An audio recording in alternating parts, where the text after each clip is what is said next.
नमस्कार, मैं हूं निकिता और आप देख रहे हैं सत्यहिंदी.com।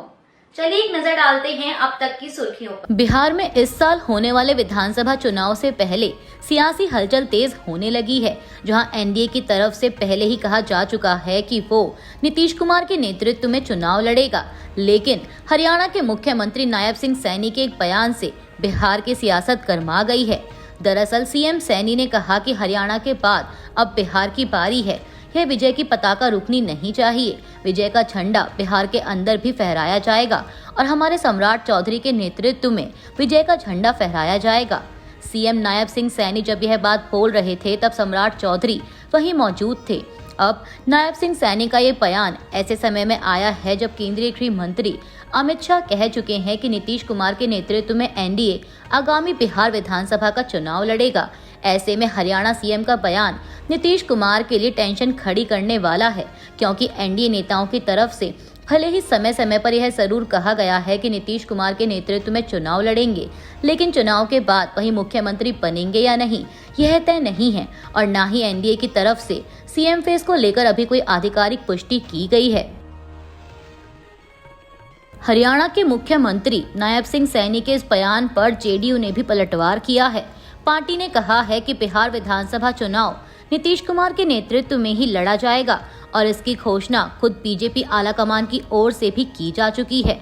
जेडीयू के प्रवक्ता नीरज कुमार ने कहा कि देश के गृह मंत्री अमित शाह जी ने खुद कहा है कि 2025 का चुनाव नीतीश कुमार के नेतृत्व में लड़ा जाएगा।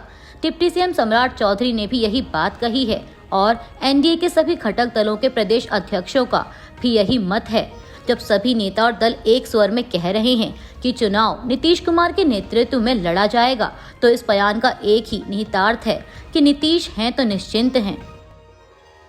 प्रधानमंत्री नरेंद्र मोदी ने सोमवार 14 अप्रैल को हिसार से अयोध्या के लिए वाणिज्यिक उड़ान को हरी झंडी दिखाई और हिसार के महाराजा अग्रसेन हवाई अड्डे के नए टर्मिनल भवन की आधारशिला रखी। इस दौरान पीएम मोदी ने कांग्रेस पर भी जमकर निशाना साधा। उन्होंने बी.आर. अम्बेडकर की जयंती पर एक सभा को संबोधित करते हुए कहा कि हमें ये भूलना नहीं है कि कांग्रेस ने बाबा साहेब के साथ क्या किया। जब तक बाबा साहेब जीवित थे, कांग्रेस ने उन्हें अपमानित किया, दो बार उन्हें चुनाव हरवाया। कांग्रेस ने उनकी याद तक मिटाने की कोशिश की। कांग्रेस ने बाबा साहेब के विचारों को भी हमेशा के लिए खत्म कर देना चाहा। डॉक्टर अम्बेडकर संविधान के रक्षक थे, लेकिन कांग्रेस संविधान की भक्षक बन गई है। पीएम मोदी ने आगे कहा कि कांग्रेस ने देश में एससी, एसटी और ओबीसी को दूसरे दर्जे का नागरिक माना। गांव में हर 100 घरों में से केवल 16 घरों में ही पाइप से पानी की सुविधा थी और जबकि कांग्रेस के नेता स्विमिंग पूल जैसी सुख सुविधाओं का आनंद लेते थे। सबसे ज्यादा प्रभावित एससी और एसटी और ओबीसी थे।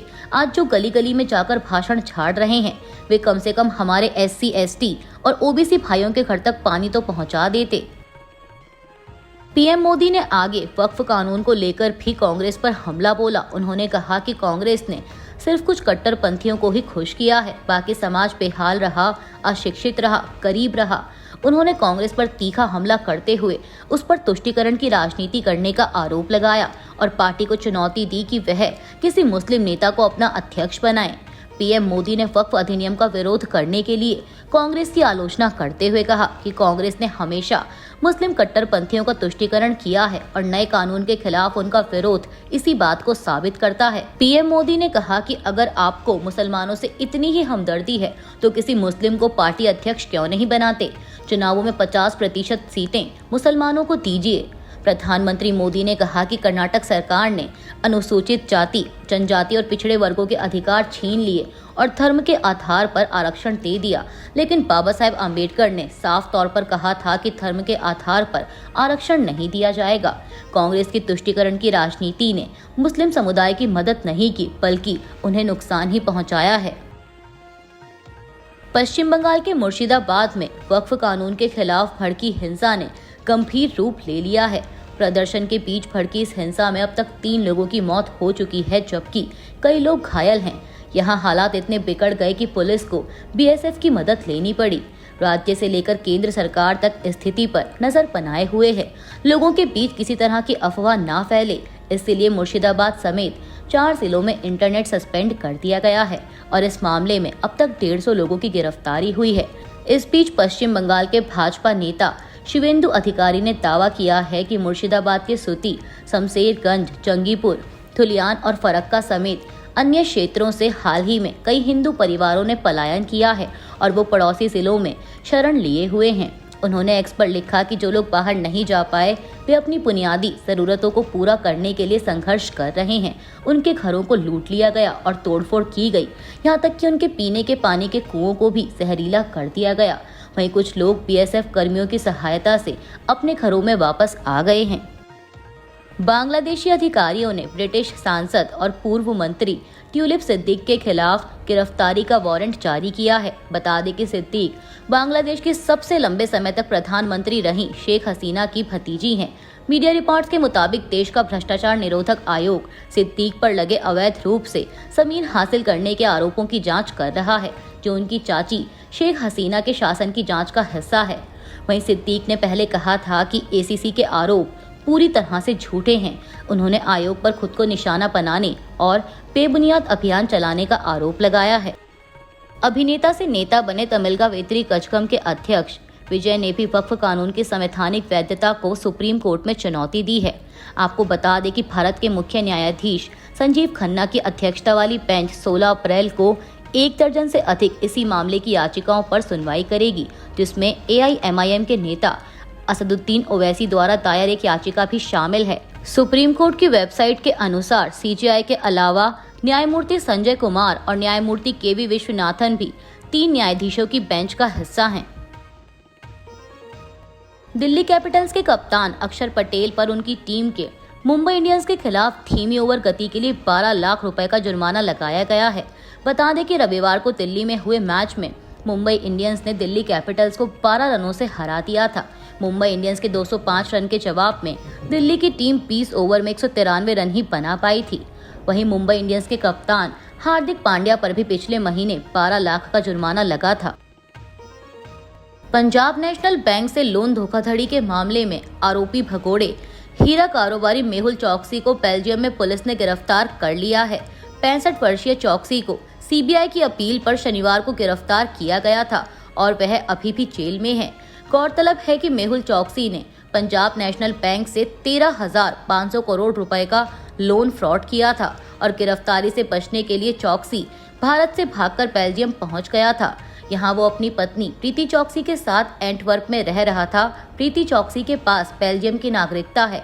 कई रिपोर्ट्स में सामने आया है कि चौकसी के पास बेल्जियम में F रेजिडेंसी कार्ड है और वो इलाज के लिए एंटीगुआ से बेल्जियम आया था।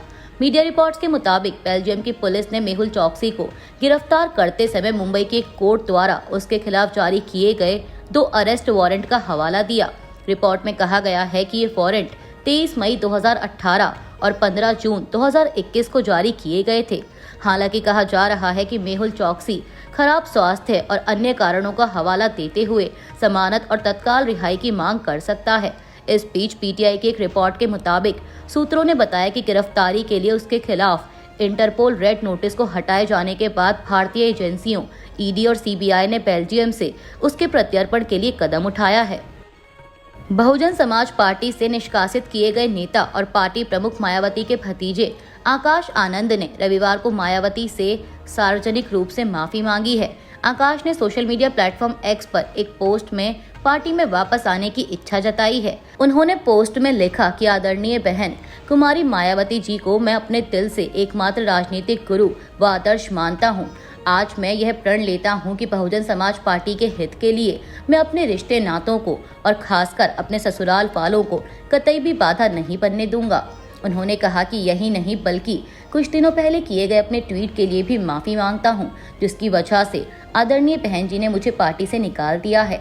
इसके साथ ही आकाश आनंद ने मायावती से पार्टी में वापस लेने और गलतियों को माफ करने की अपील की।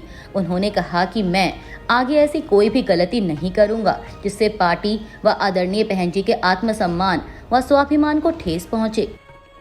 आकाश आनंद की माफी के बाद मायावती का भी जवाब आ गया है। मायावती ने अपने X अकाउंट पर एक पोस्ट में लिखा कि आकाश को एक और मौका देने का फैसला लिया गया है। साथ ही उन्होंने ये भी साफ किया कि उन्हें किसी को उत्तराधिकारी बनाने की कोई जरूरत नहीं है। मायावती ने लिखा कि वैसे अभी मैं स्वस्थ हूँ और जब तक पूरी तरह से स्वस्थ रहूंगी पार्टी और मूवमेंट के लिए पूरे जी जान से समर्पित रहकर काम करती रहूंगी। उन्होंने कहा कि वैसे पार्टी से निष्कासन के बाद आकाश अपनी तमाम गलतियों के लिए माफी मांगने और आगे ऐसी गलती नहीं करने को लेकर वह लोगों से लगातार संपर्क करता रहा है।